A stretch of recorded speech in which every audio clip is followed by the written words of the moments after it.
Hello everyone. Main ideologies of western education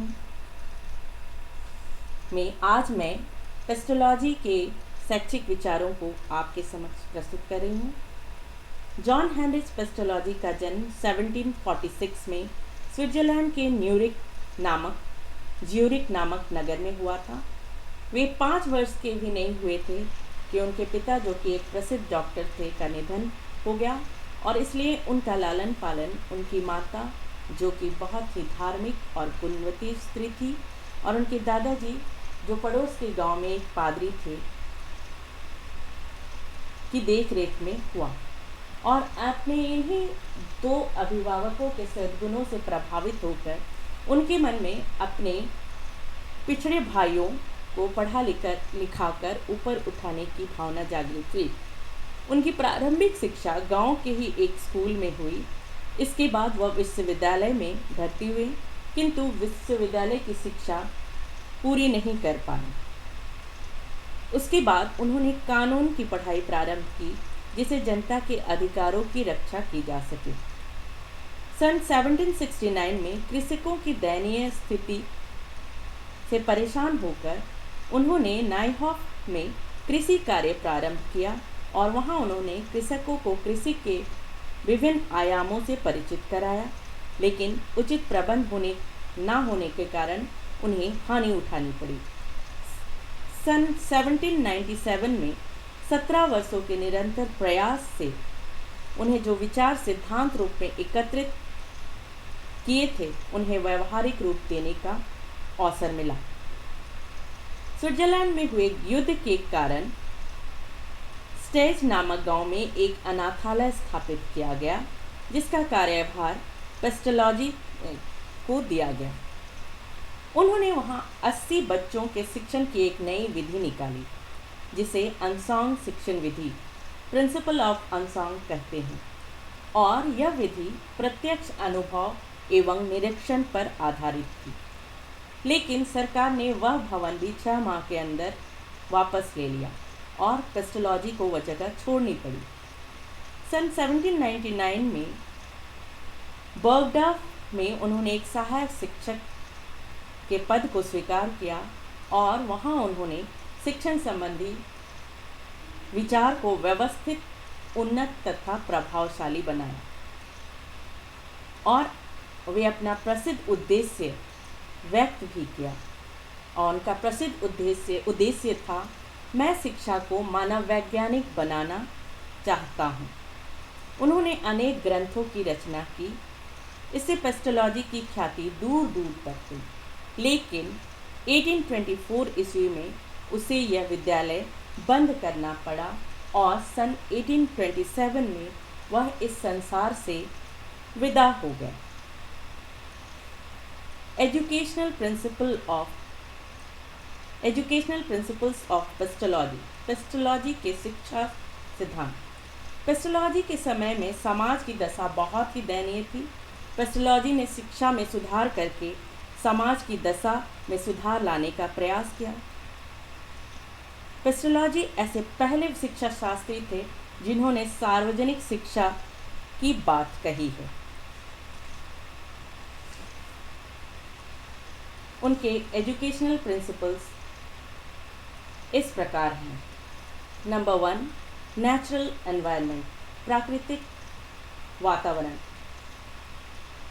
pestology के अनुसार बालकों को शिक्षा सहज तथा स्वतंत्र वातावरण में देनी चाहिए, लेकिन विद्यालय का रूप परिवार जैसा होना चाहिए। उनके विचार से माता पिता के स्नेह से ओतप्रोत स्वाभाविक वातावरण में बालक में विश्वास, रुचि तथा निष्ठा विकसित होती है। पेस्टोलॉजी ने लिखा है, जैसे वृक्ष बिना जड़ के नहीं बढ़ सकता, उसी प्रकार बालक बिना विश्वास और प्रेम के उन्नति नहीं कर सकता। दूसरा है the child like a seed, बालक बीज के समान है। एक छोटा सा वेद जिसमें संपूर्ण वृक्ष का स्वरूप निहित है, बो दिया जाता है वह उपयुक्त वातावरण पाकर संपूर्ण वृक्ष बन जाता है। बालक बीज के समान है। बालक में वे सब शक्तियाँ छिपी है जो उसके जीवन काल में विकसित होती है। पेस्टोलॉजी के अनुसार जब बालक का जन्म होता है तो उसमें कुछ मूलभूत प्रवृत्तियाँ एवं बौद्धिक तथा नैतिक शक्तियाँ निहित होती है। बालक की शिक्षा इस प्रकार होनी चाहिए जो बालक की बौद्धिक, नैतिक एवं रचनात्मक शक्तियों का सामंजस्यपूर्ण विकास करे तथा उनमें पूर्णता लाए। तीसरा है एजुकेशन शुड बी ग्रेजुअल। शिक्षा क्रमिक होनी चाहिए। जिस प्रकार प्रकृति में सभी वस्तुएं एक क्रम में बढ़ती है, उसी प्रकार बालक की शिक्षा भी एक क्रम में रहना चाहिए। बालकों की शिक्षा में उनकी विभिन्न अवस्थाओं, रुचियों, विशेषताओं में भी एक सीमाओं का ध्यान रखा जाना चाहिए। इसलिए उनको सरल विषय पहले पढ़ानी चाहिए। चौथा है education is a birth right. शिक्षा जन्मसिद्ध अधिकार। शिक्षा प्रत्येक व्यक्ति का जन्मसिद्ध अधिकार है और शिक्षा देने के संबंध में मानव में कोई भेद नहीं किया जाना चाहिए। अतः पेस्टोलॉजी ने सार्वजनिक शिक्षा पर बल दिया। पांचवा है साइकोलॉजिकल एलिमेंट, मनोवैज्ञानिक तत्व। ज्ञान में मनोवैज्ञानिक तत्व होनी चाहिए, ना कि तार्किक। इस प्रकार पेस्टोलॉजी शिक्षा को मनोवैज्ञानिक रूप देने वाला प्रथम विचारक थे। Meaning of education according to Pestalozzi. Pestalozzi के अनुसार शिक्षा का अर्थ, education is the natural, progressive and harmonious development of all the power and faculties of the human being. शिक्षा को इस प्रकार पेस्टोलॉजी ने परिभाषित किया है। शिक्षा मानव की सभी शक्तियों एवं योग्यताओं का स्वाभाविक, प्रगतिशील एवं सामंजस्यपूर्ण विकास है। पेस्टोलॉजी के अनुसार शिक्षा के उद्देश्य, aims of education according to pestology.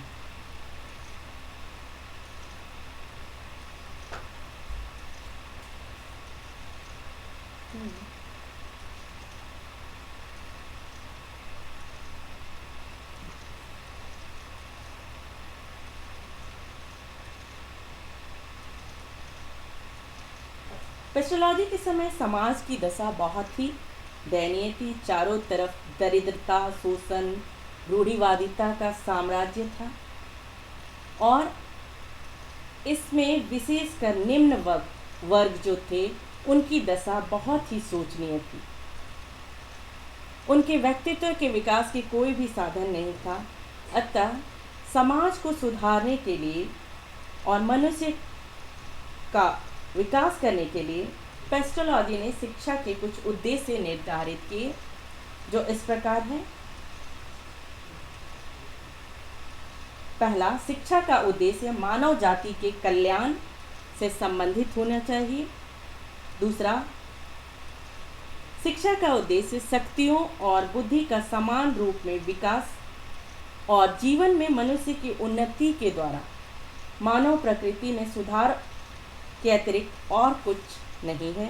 तीसरा, संपूर्ण निर्देशन का उद्देश्य मानव प्रकृति का विकास करना है और यह विकास तभी संभव है जब उसकी शक्तियों तथा गुणों का सामंजस्यपूर्ण विकास हो। चौथा, शिक्षा का उद्देश्य बालक को जीवन के लिए तैयार करना है। पांचवा, शिक्षा को सार्वभौमिक रूप प्रदान करना है। Curriculum of education.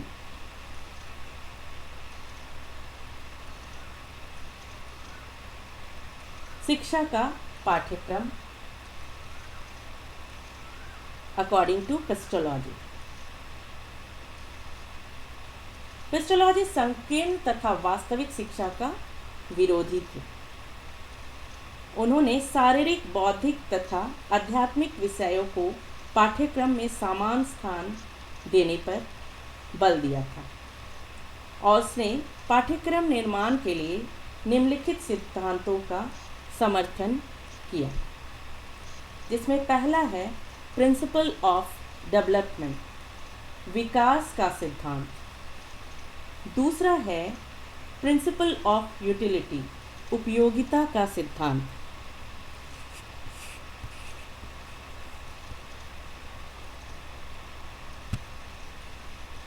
तीसरा है theory of individual and social interaction, व्यक्तिक एवं सामाजिक आवश्यकताओं का सिद्धांत।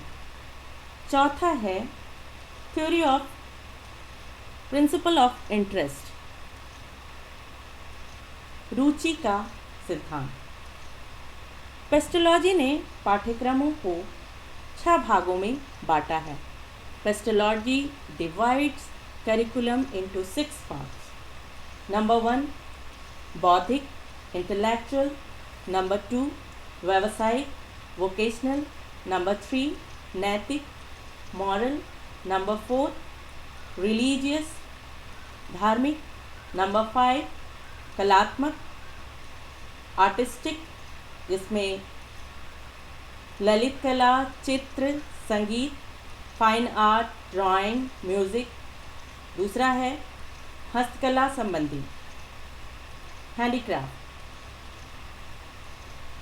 छठा है शारीरिक प्रशिक्षण, physical training.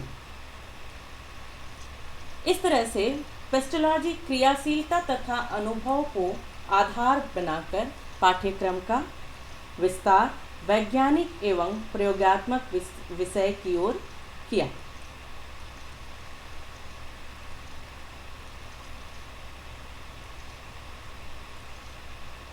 Teaching method according to Pestalozzi, शिक्षण विधि।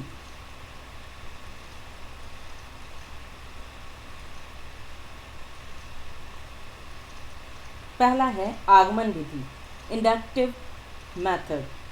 पेस्टोलॉजी ने आगमन विधि, जिसमें बालक अनुभव के साधारण तत्वों से आरंभ करके उसे अर्थपूर्ण रूप में मिला देता है, इसे स्वीकार किया।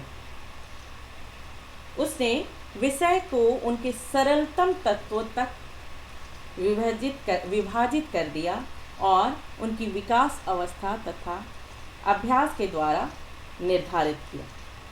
दूसरा है शब्द से पहले वस्तु का ज्ञान, knowledge of material before word. उनका कहना था कि बच्चों को पहले वस्तु दिखाई जाए और बाद में उन्हें शब्द से परिचित कराया जाए, और अगर इस काम में जल्दीबाजी की जाए तो यह डर बना रहता है कि वे पहले शब्द को ही जान लेंगे और बाद में वस्तु को जानेंगे। तीसरा है अनसाउंड का सिद्धांत, प्रिंसिपल ऑफ अनसाउंड। अनसाउंड का मतलब है इंद्रिय अनुभव, निरीक्षण, अंतर्ज्ञान अथवा प्रथम अनुभव। इसमें बालकों को अपनी ओर से कुछ बताया या सिखाया ना जाए। बच्चे स्वयं ही अनुभव, संप्रेषण और निरीक्षण से बाहर का ज्ञान प्राप्त करें और यह ज्ञान वे अपने ज्ञानेंद्रियों के द्वारा प्राप्त कर सके और मस्तिष्क के विकास की सामान्य गति के अनुसार अनुभवों को उन्होंने इस प्रकार वर्गीकृत किया है। पहला है अस्पष्ट इंद्रिय अनुभव, द स्टेज ऑफ डिस्टिंक्शन। दूसरा है स्पष्ट इंद्रिय अनुभव, द स्टेज ऑफ डिस्क्रिप्शन। तीसरा है वर्गीकरण का स्तर, the stage of definition. Place of teacher according to Pestalozzi, शिक्षक का स्थान। पेस्टोलॉजी के अनुसार विद्यालय में शिक्षक का स्थान बहुत ही महत्वपूर्ण है। शिक्षक और विद्यार्थी का संबंध पिता और पुत्र के जैसा होनी चाहिए और शिक्षक नैतिक दृष्टि से चरित्रवान हो तथा प्यार से बालक का पथ प्रदर्शन करे और बालक का सर्वांगीण विकास के लिए उपयुक्त वातावरण का निर्माण करे। पेस्टोलॉजी के अनुसार डरा धमकाकर शिक्षा देने से बालकों का विकास अवरुद्ध हो जाता है और शिक्षक का यह कर्तव्य है कि वह उनसे सहानुभूति और प्रेम पूर्वक व्यवहार करे और शिक्षक बालक के स्वभाव तथा संभावनाओं को पूर्ण रूप से पहचान कर उसी के अनुरूप शिक्षा की व्यवस्था करे। डिसिप्लिन अकॉर्डिंग टू पेस्टोलॉजी, अनुशासन। पेस्टोलॉजी का अनुशासन के संबंध में यह विचार था कि प्रेम और सहानुभूति पर आधारित अनुशासन ही स्थायी हो सकता है, ना कि दंडात्मक अनुशासन। उनका मानना था कि बालक ईश्वर की देन है, ईश्वर का अंग है और उसे दंड देकर डरा धमका कर या मार कर शिक्षा नहीं देनी चाहिए। उनका विचार था कि यदि विद्यालय में आतंकपूर्ण वातावरण होगा तो बालक वहाँ से भागने का प्रयास करेगा। इसलिए वे चाहते थे कि प्रेम और सहानुभूति प्रदान कर बालकों में अनुशासन स्थापित करना चाहिए और थोड़ा बहुत उन्हें स्वतंत्रता भी दी जानी चाहिए।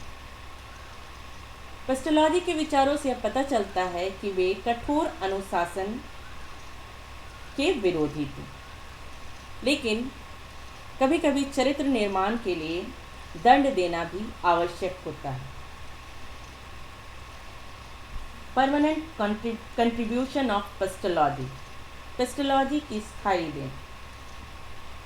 पेस्टोलॉजी एक महान दार्शनिक, समाज सुधारक और शिक्षा शास्त्री थे और वो पहले व्यक्ति थे जिन्होंने यह विचार किया कि शिक्षा द्वारा समाज को सुधारा जा सकता है और उनका विश्वास था कि शिक्षा प्राप्त करने के बाद निर्धन और दीन दुखियों की स्थिति अच्छी हो सकती है।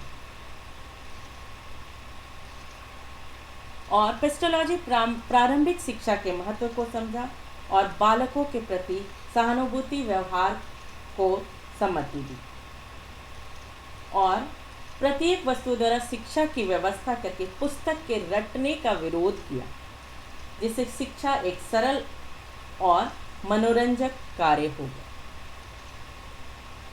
विद्यालय में घर जैसा वातावरण निर्मित करके अनुशासन की नई पद्धति को जन्म दिया, जिससे स्वनियंत्रण प्रणाली का विकास हुआ। सेल्फ कंट्रोल, स्वनियंत्रण मीन्स सेल्फ कंट्रोल। आज के लिए बस यहीं तक। धन्यवाद।